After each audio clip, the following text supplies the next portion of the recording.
नमस्कार दोस्तों, आपके अपने YouTube चैनल संस्कृत तेजस में आप सभी का स्वागत है। और हम इस चैनल के माध्यम से जो DSSP की सबसे बड़ी वैकेंसी आने वाली है 2023 की, उसके बारे में चर्चा करेंगे और संस्कृत TGT की तैयारी इस चैनल के माध्यम से करवाई जाएगी। इसके दोनों पेपर को लेकर हमारा टारगेट रहेगा। फर्स्ट पेपर के लिए हम इसमें टीचर भी लगवाएंगे अलग अलग सब्जेक्ट के, और जो सेकंड पेपर रहेगा संस्कृत का, उसकी मैं तैयारी करवाऊंगा। डेली आपके लिए कंटिन्यू क्लास आएगी और निःशुल्क टॉपिक वाइज टेस्ट सीरीज भी होगी। तो सबसे पहले जो TGT की वैकेंसी आएगी DSSP की, इसका क्या क्राइटेरिया होता है, क्या एलिजिबिलिटी होती है और क्या सिलेक्शन प्रोसेस होता है, उसके बारे में हम चर्चा कर लेते हैं। तो सबसे पहले हम वैकेंट पोस्ट की बात करें तो जो TGT की टोटल वैकेंट पोस्ट है वो हमारे सामने कितनी है, 10,956। जिसमें संस्कृत TGT की पोस्ट की बात करूं तो अभी तक ये डिवाइड नहीं हुआ है कि संस्कृत की कितनी पोस्ट आएगी, हिंदी की कितनी आएगी, इंग्लिश की कितनी आएगी। पर हम एक अनुमान से बता सकते हैं, जितना अनुमान है पिछले पदों की तुलना में, कि संस्कृत में 1000 से प्लस वैकेंसी आने वाली है। ये पक्का है, चाहे 1200 आ जाए, 1300 आ जाए, 1500 भी आ सकती है, पर 1000 प्लस रहने वाली है। और हमें तो सिर्फ एक पद की जरूरत है। अब 1000 प्लस वैकेंसी रहने वाली है। इसके बाद हम इसकी जो एलिजिबिलिटी क्या रहती है, इसके बारे में हम चर्चा कर लेते हैं। देखिए, सबसे पहले हम एलिजिबिलिटी की बात करें तो हमारे पास CTET क्वालिफाइड होना चाहिए। 2 लेवल होते हैं, फर्स्ट लेवल और सेकंड लेवल। 6 से 8 तक का सेकंड लेवल होता है, वह हमारा CTET क्वालिफाइड होना चाहिए। CTET क्वालिफाइड होने के अलावा 45% के साथ ग्रेजुएशन पास होनी चाहिए, जिसे शास्त्री भी बोलते हैं संस्कृत में। B.Ed शिक्षा शास्त्री होना चाहिए हमारे पास कंप्लीट। उसके बाद अगर हम एज की बात करें तो एज लिमिट क्या रहती है कि 30 साल इसमें मैक्सिमम एज होती है। अगर हम OBC की बात करें तो अदर स्टेट में OBC कास्ट को जनरल माना जाता है, तो उन्हें किसी प्रकार की भी एज में छूट नहीं होती। पर अगर हम दिल्ली में OBC की बात करें तो उनको 3 साल की छूट होती है, मतलब 30 साल तो वो और 3 साल की छूट, तो 33 साल तक अप्लाई कर सकते हैं। उसके अलावा ST SC की बात करें, उनको 5 साल की छूट होती है। ST SC को 5 साल की छूट होती है, कोई से भी स्टेट से हो, सभी को 5 साल की छूट होगी। PH हैंडीकैप्ड की बात करें, विकलांग की, तो उनको 10 साल की छूट होती है DSSP में, मतलब 30 साल प्लस 10 साल, 40 साल तक अप्लाई कर सकते हैं। यह तो हमारी एलिजिबिलिटी हुई। अब एलिजिबिलिटी के अलावा हम अगर पेपर पैटर्न को देखें तो इसमें 2 पेपर होते हैं, first paper, second paper. First paper का क्या पैटर्न रहता है, सेकंड पेपर का क्या रहता है, तो आइए देखिए। फर्स्ट पेपर में पार्ट होते हैं 5। फर्स्ट पार्ट होता है जनरल अवेयरनेस GK, जिसके 20 क्वेश्चन होते हैं 20 नंबर के। सेकंड पार्ट होता है रीजनिंग के 20 क्वेश्चन होते हैं 20 नंबर के। थर्ड पार्ट होता है मैथ के 20 क्वेश्चन होते हैं 20 नंबर के। इंग्लिश के 20 क्वेश्चन होते हैं 20 नंबर के। हिंदी के 20 क्वेश्चन होते हैं 20 नंबर के। टोटल कितने हो गए, 100 क्वेश्चन हो गए 100 नंबर के। ये हमारा फर्स्ट पेपर रहता है TGT का। अब इसमें एक चीज और देखिए, आपको जो अच्छी सीखने वाली है और ध्यान देने वाली बात है कि अगर हम जैसे पेपर सोल्व करते हैं, CBT एग्जाम होता है कंप्यूटर बेस्ड। इसमें क्या होता है कि हम अगर फर्स्ट पार्ट पे हैं, जनरल अवेयरनेस के पार्ट को सॉल्व कर रहे हैं, जैसे हमने 5-10 क्वेश्चन सॉल्व कर लिए, अब हमारी इच्छा हुई कि हम दूसरे पार्ट पर चले जाते हैं रीजनिंग के पे, और रीजनिंग के क्वेश्चन करके वापस जनरल अवेयरनेस वाले पार्ट पर आ जाते हैं, तो आप ऐसा बिल्कुल भी नहीं कर सकते। अगर पहले पार्ट को आपने सबमिट करके ही दूसरे पार्ट पर जा सकते हो, सबमिट कर दिया और दूसरे पार्ट पर चले गए तो वापस आप फर्स्ट पार्ट पर नहीं आ सकते।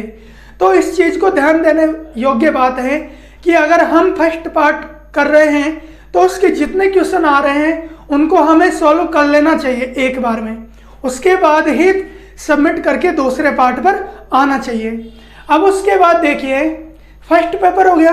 सेकंड पेपर क्या होता है? सेकंड पेपर हमारा सब्जेक्ट का होता है। सब्जेक्ट के अलावा 10 से 5 क्वेश्चन टीचिंग मेथड के होते हैं और 10 से 5 क्वेश्चन साइकोलॉजी के होते हैं। सबसे बड़ा जो पार्ट होता है वह हमारे सब्जेक्ट का होता है।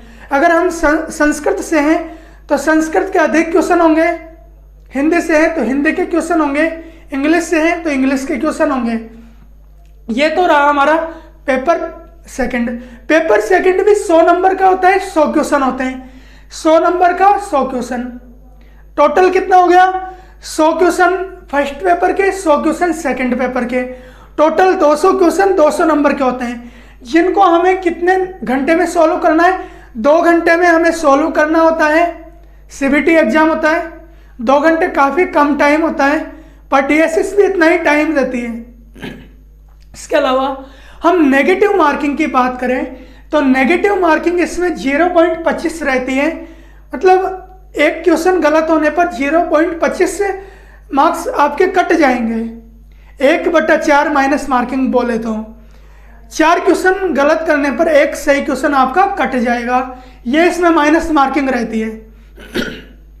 इसके अलावा आप और चीज देखिए कि अब हम बात करते हैं कि जो सिलेक्शन प्रोसेस होता है, सिलेक्शन प्रोसेस क्या रहता है, क्राइटेरिया क्या रहता है, यह भी ध्यान देने योग्य जरूरी बात है।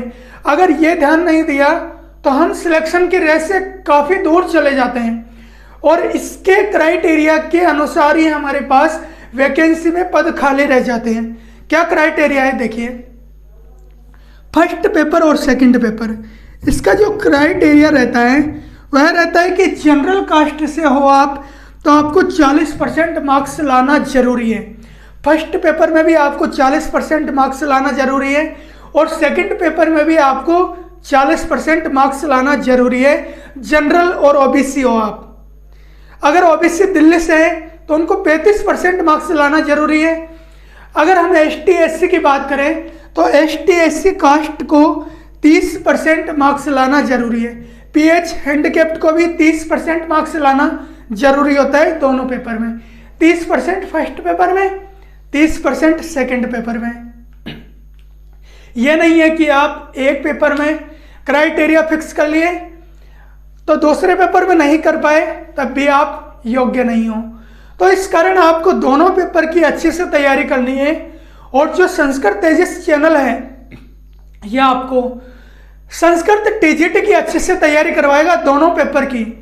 फर्स्ट पेपर के लिए अलग अलग पार्ट के अनुसार टीचर लगवाए जाएंगे, इंग्लिश के लिए अलग, रीजनिंग के लिए अलग, जीके के लिए अलग।